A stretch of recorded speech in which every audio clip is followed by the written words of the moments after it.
quartas-feiras sobre o plano de Deus para o trabalho, tá bom?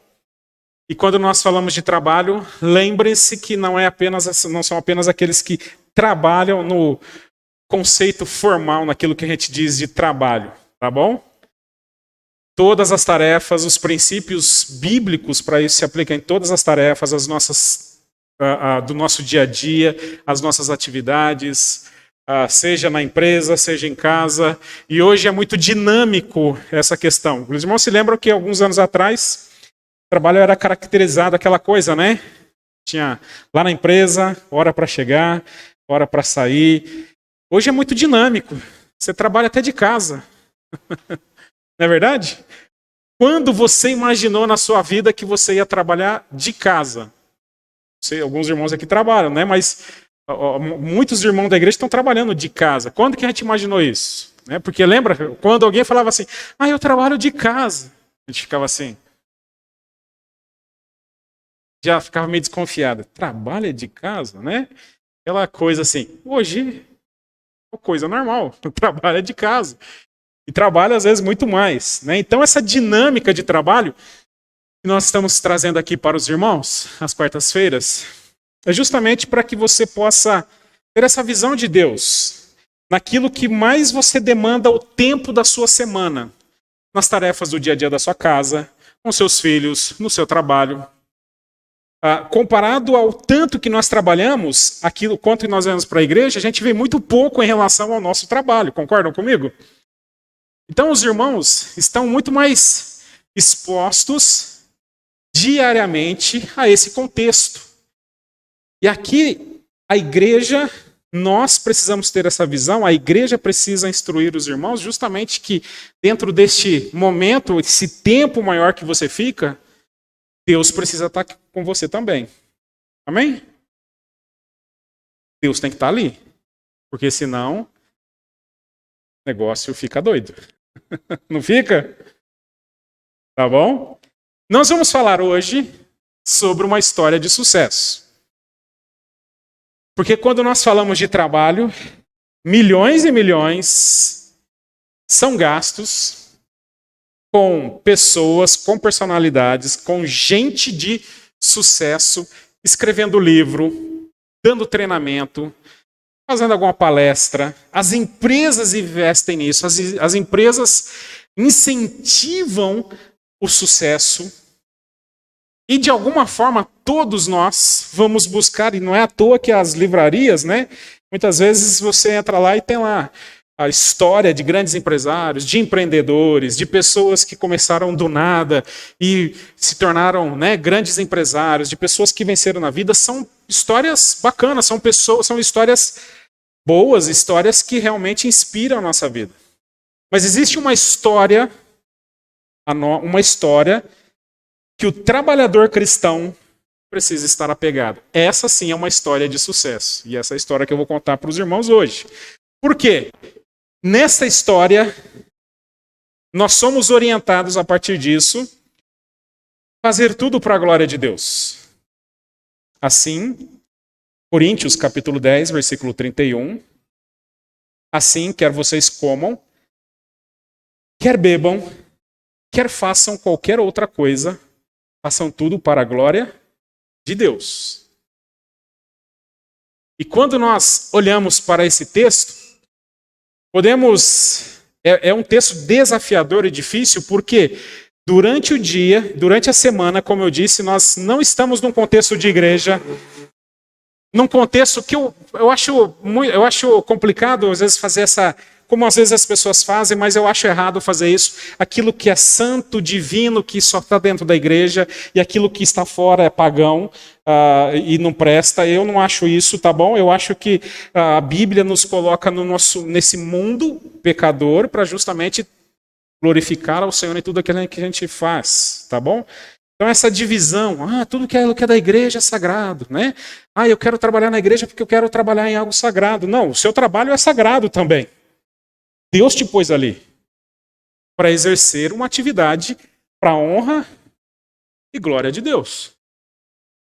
Existe um chamado para você fazer aquilo. Então, quando a gente olha para isso, a gente precisa lembrar que como eu falei, muitas das histórias e nossas vidas serão moldadas por essas e motivadas, né, por essas histórias. Os jovens vão ouvir isso, vão assistir o filme da rede lá do Mark Zuckerberg, né, do Facebook. Já assistiu aquele filme do Mark da rede, né? Tem hora que dá vontade de torcer o pescoço dele, né? Que o cara foi malandro, né? E aí você fala, mas é o mundo corporativo, olha onde ele chegou, tá? Né? Tem todas essas histórias aí, tá bom? Esses dias eu estava assistindo um documentário um filme do dono do fundador do McDonald's. E lá fala da história, né? Que ele roubou a marca, roubou o processo dos irmãos McDonald's, né? E aí transformou aquilo e aí virou toda aquela confusão toda. Tá lá, acho que tá na Netflix. Na Netflix deve ter esse filme lá, eu esqueci o nome dele, do filme. Mas são histórias que o mundo e as empresas, mesmo dentro de um contexto de casa, do nosso dia a dia, nós vamos nos colocar nessas histórias, que justamente visam aqui produzir paixões, motivações, sonhos, realizar coisas. Mas, e isso nós queremos, nós vamos viver assim, nós vamos querer deixar a nossa vida um legado na história, e vamos viver procurando isso, trabalhando um objetivo para deixar a nossa história. Mesmo lá, quando você ficar velhinho, você vai querer ser lembrado. Poxa, olha, eu deixei isso na minha família, deixei esses princípios, esses valores, deixando a sua história, o seu legado, né? Queremos, de alguma forma, deixar isso. Mas a história que nós precisamos lembrar, a história que deve nos motivar, a história que deve cercar o nosso dia a dia no trabalho, é a história do Evangelho. Esta é a história. E qual a relação do texto de Coríntios, capítulo 10, versículo 31? Porque quando nós falamos dessas histórias seculares de sucesso, inspiram também. Ela justamente traz o objetivo da glória dessa pessoa, de alcançar o sucesso. Ao final dessa jornada, apesar das várias situações que ela passou, a pessoa é exaltada. Mas em Coríntios, quem é exaltado? Quem é exaltado? Deus. Porque agora vamos viver dentro da nossa história a história do Evangelho. E é interessante porque Coríntios, capítulo 10, versículo 31, é justamente um contexto da vida comum da igreja de Coríntios. Sabe qual era o problema dentro desse versículo? E parece estranho que quando é um versículo belo, maravilhoso, é um propósito de vida aqui. Concordam? Tudo que vocês façam, sejam feito tudo para a glória. Esse é um propósito de vida, concordam? Poderíamos escrever uma camiseta, um slogan com esse versículo? Tem? Mas ele é utilizado num contexto tão esquisito em Coríntios. Claro que não dá tempo para a gente ler todo aqui, mas Coríntios capítulo 10, Paulo está lidando com o problema da igreja de Coríntio, uma questão de comida, de carne, que era sacrificada aos ídolos e vendida no açougue da cidade. E agora os coríntios estavam no dilema se deveriam consumir essa carne ou não. E aí você fala assim, poxa, mas problema esquisito isso. Para um versículo tão glorioso. Para um versículo tão fantástico. E Paulo vai ali ensinar o que deve fazer. Olha, Paulo vai dar o exemplo daquilo que eles devem fazer diante daquele problema. E ele vai ensinar a igreja de Corinto, olha, se vocês forem convidados, nem pergunta nada, se vocês comerem isso na ignorância, isso não tem o menor sentido, você não está ofendendo a Deus, mas é claro que se você souber disso, então é mais viável, é mais saudável que você não coma, para não escandalizar a outra pessoa, não que a carne em si tenha algum problema, mas simplesmente porque alguns irmãos estavam escandalizados com aquilo. Um problema tão simples. Paulo dá a solução e dá aqui um propósito maior, a glória de Deus. Porque isso faz parte da história do Evangelho agora, de glorificar a Deus. E a história do Evangelho justamente vai mostrar, por exemplo, a gente não vai dar tempo também de trazer isso para os irmãos aqui, o nosso tempo é breve, mas o Evangelho, por exemplo, em Romanos capítulo 1, versículo 16, Paulo vai dizer, não me envergonho do Evangelho, porque ele é o poder de Deus para a salvação de todo aquele que nele crê. Ainda em Efésios capítulo 1, versículos de 13 a 14, quando vocês ouviram e creram na palavra da verdade, o evangelho que os salvou, vocês foram selados com o Espírito Santo da promessa. E ele vai continuando a descrever aqui que agora somos redimidos, pertencemos a Deus para louvor da glória de Deus. Uma história de glória. Gálatas capítulo 1, versículos... Opa, acho que o Gálatas eu pulei aí. Tá bom? Gálatas eu pulei. Mas está Gálatas capítulo 1, versículos de 11 a 12. Irmãos, quero que saibam que o evangelho por mim anunciado não é de origem humana. Não recebi de pessoa alguma, nem me foi ensinado. Ao contrário, eu recebi de Jesus Cristo por revelação. Gálatas capítulo 1, versículos de 11 a 12. Ainda em Marcos 8:34. O próprio Senhor Jesus chamou a multidão e os discípulos disse, se alguém quiser acompanhar, negue-se a si mesmo. Tome a sua cruz, siga-me. Pois quem quiser salvar a sua vida, perderá. Mas quem perder a sua vida por minha causa e pelo meu evangelho, salvará. Quando nós olhamos, eu só citei alguns versículos, tá bom? Nós poderíamos ficar aqui muito tempo falando sobre versículos do evangelho, sobre o evangelho. Quando nós só damos uma pincelada nesses versículos, nós já vamos perceber que a história do Evangelho relacionada às nossas vidas é algo glorioso.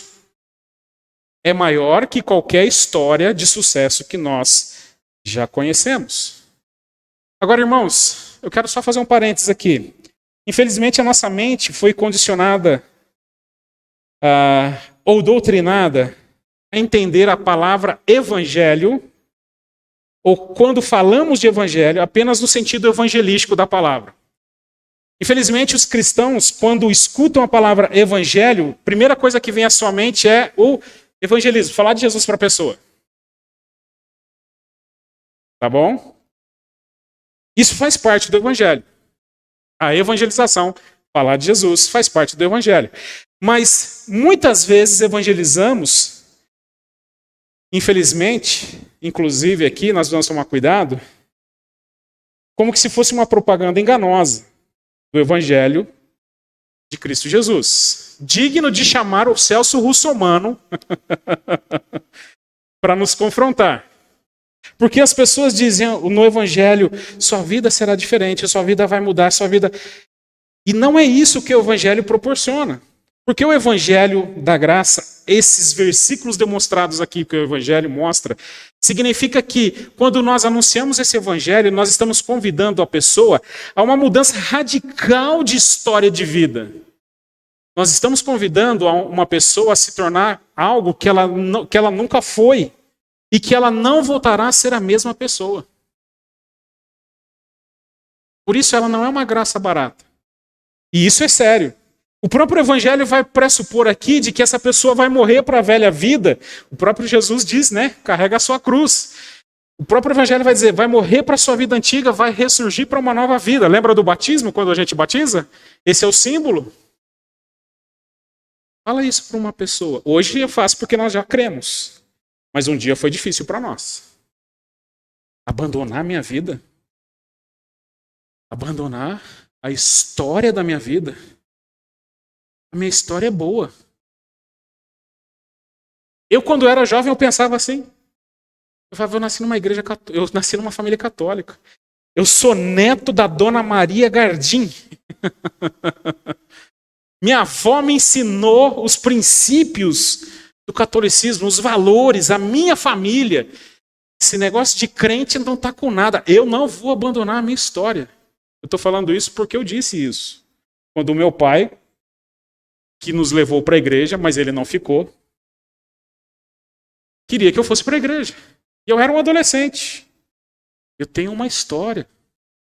Eu não vou abandonar a história e a religião da minha avó, daquilo que eu fui criado.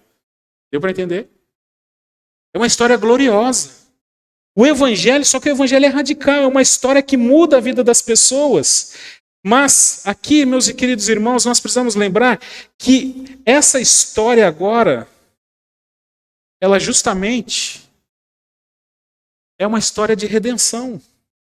Onde, após redimidos em Cristo Jesus, por aquele sacrifício glorioso, aquela obra, aquele trabalho magnífico que Jesus realizou na cruz, vamos agora viver com Ele e dessa forma. Tudo que vocês fizerem, façam para a glória de Deus. Semelhante o Mestre. Por isso o Evangelho ensina que o significado maior para a nossa vida é amar a Deus, o próximo, mesmo diante do serviço e do trabalho, por meio de Cristo Jesus. Ter comunhão com Ele. Mas, infelizmente, como nós já vimos aqui também, o pecado, desvirtuou o nosso relacionamento com Deus, desvirtuou o nosso relacionamento com as pessoas. O trabalho que era algo dado por Deus, para a glória de Deus, foi contaminado pelo pecado e nós colhemos, muitas vezes, os frutos amargos disso também. E precisamos tomar cuidado, porque quando nós realizamos tarefas, um trabalho, a parte da vida do Evangelho, ou não vivendo minha vida no Evangelho, tem frustração. Eu vou andar segundo as histórias do mundo, e não a história de sucesso da cruz de Cristo e do Evangelho. O que eu quero dizer, irmãos? Que quando nós somos crentes, é claro que não é agora o objetivo você chegar lá no seu escritório, na sua empresa e falar para o seu chefe, agora eu quero fazer um culto todo dia aqui na igreja, na empresa. Pode até fazer, se ele deixar, você pode fazer. Eu quero ter um momento de oração aqui. Se ele deixar, pode fazer. Eu lembro que eu trabalhava lá na Celian. Joanes trabalhou lá. Confecção, do seu Zé de Márcio. Era um crente. Me discipulou. Eu lembro que na terça-feira a gente tinha uma reunião, um culto lá com o pastor que ele ia lá. Confecção. Pode até fazer. Mas isso não é apenas uma vida pelo Evangelho. E às vezes você não vai ter oportunidade de fazer isso no seu trabalho, no seu dia a dia. O Evangelho aqui, justamente, essa história será gloriosa quando eu coloco esses princípios em tudo aquilo que eu faço para a glória de Deus. E isso, irmãos, implica no quê? Alguns exemplos que eu quero dar aqui para nós de forma prática. Existem pessoas no trabalho, no dia a dia, que nós não queremos amar. Concordam? Tem gente lá no trabalho, meu Deus. Pastor, eu tenho a opção de amar e tolerar. Então eu só tolero. É isso? Mas Jesus ama o Senhor teu Deus e ama o teu próximo como a ti mesmo. É uma vida no Evangelho. É difícil amar a turma lá do trampo? É ou não é? O ambiente de trabalho é tranquilo, maravilhoso. É uma festa, são pessoas legais. Poxa, que bom se você tem esse ambiente de trabalho. Que legal, louve ao Senhor por isso. Que não entre ninguém que estrague esse ambiente. Mas na realidade, na maioria das vezes não é assim, não é verdade? Mas a minha vida no Evangelho, para a glória de Deus, vai dizer que eu tenho que amar aqueles que eu, inclusive, não tenho vontade de amar. E não tem história nenhuma de sucesso que me ensine isso. A não ser a história de sucesso do Evangelho de Cristo Jesus. As histórias de sucesso que nós vemos por aí de grandes empresários vai dizer, aquele que você não ama, aquele dispensa, tira da sua vida. Aquele que não agrega valor, aquele que não contribui para o seu sucesso, elimine da sua vida. Inclusive palestras de coachings dizem isso. Que você precisa estar perto de pessoas que vai te levar ao sucesso. Aqueles que não te levam ao sucesso, afaste-se dessas pessoas. Mas o Evangelho diz, ame as pessoas. Está dando para entender aqui a diferença? Que história de sucesso você vai seguir? A história de sucesso do Evangelho diz que eu vou glorificar a Deus, mesmo quando eu não tenho sucesso e nem vitória na minha vida. Mesmo assim, eu glorifico a Deus. Mesmo quando eu não alcanço aquilo que eu desejo, aquela promoção, aquele aumento de salário, aquela situação favorável, mesmo assim, a Bíblia vai dizer, glorifique ao Senhor em tudo que vocês façam. A história de sucesso do mundo não ensina assim. Se você não for promovido, se você não alcançou, então você é um fracassado. Você precisa reinventar a sua história, você precisa se refazer novamente para alcançar o sucesso. Mas Jesus diz, quer bebam, quer comam, façam qualquer coisa para a glória de Deus. Mesmo quando não tem vitória. Mesmo quando eu não vou bater a meta no final do mês. Não é Jones? Não é assim? A meta tá dura, hein? Rapaz, dia 15 tem que bater a meta. E aí não bateu a meta e a chefe vem. Né? Aí você se sente o pior dos piores. Humilhado. Você se sente um fracassado. Você se sente a pior pessoa que existe. Porque se existe algo que eles sabem fazer, é deixar a gente no chão. Não é verdade? Mas mesmo assim, eu glorifico ao Senhor. Dura coisa essa história ou não? Essa história também vai nos ensinar a humildade, mesmo numa posição de grande valor. E olha só que legal, porque muitos dos irmãos e muitos de nós serão colocados muitas vezes numa posição, como nós vemos vários personagens nas Escrituras, colocados por Deus em posições elevadas, estratégicas. Nós lembramos de José, nós lembramos de Daniel, os amigos de Daniel, certo? E a Bíblia vai dizer agora que eu preciso ter humildade, mesmo nessa posição. Esse evangelho, essa história de sucesso vai nos ensinar, principalmente pela vida de Cristo Jesus, que eu preciso ter humildade. Mas as histórias de sucesso do mundo, elas até mascaram uma certa... Ela até fala um pouquinho de humildade. Mas o que você precisa é ostentar. É parecer. Você já reparou que muitas vezes você abre lá um vídeo no YouTube, você já tomou um susto. Tava lá um vídeo tocando, daqui a pouco ele para assim e vê uma propaganda. Aí o cara vê assim, tá vendo esse barco aqui? Tá vendo esse iate? Há um ano atrás eu não tinha nada. Agora eu estou nesse iate. Ele com a cerveja, com a champanhe, não sei o quê. Quer aprender? Quer ter um iate desse? Quer aprender como é que eu cheguei a esse sucesso? Clica aí no link que eu vou te ensinar aqui, não sei o quê. Aí tem outro lá. Olha, você quer aprender a ganhar? Olha, você quer aprender que eu duplicar o seu R$1.000 aqui? Olha, você vai ficar rico em uma. Você já viu isso? O cara tá lá num negócio chique, né, maravilhoso lá. Nada humilde. Mas Jesus, essa história vai nos ensinar que em posição de valor, de grandeza, precisamos ainda manter a humildade. Queridos, são apenas algumas coisinhas aqui que precisam estar envolvidos na nossa história.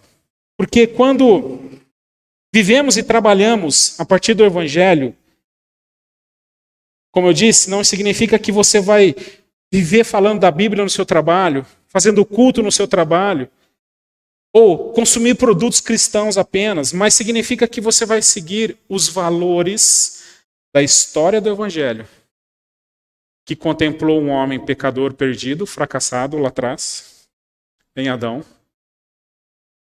Lembra? Se existe alguém que tinha tudo para ter sucesso, era Adão.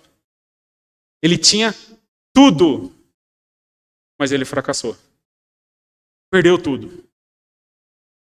Perdeu tudo. Foi expulso do jardim. Perdeu toda a glória, toda a riqueza, perdeu tudo. Mas agora Deus vem,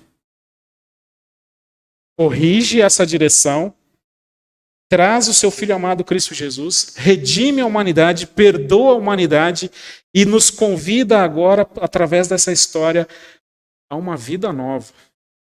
Redenção para a honra e glória do nosso Deus. Faz sentido fazer todas as coisas para a glória de Deus agora? Faz sentido? Porque nós estamos vivendo dentro dessa história da redenção.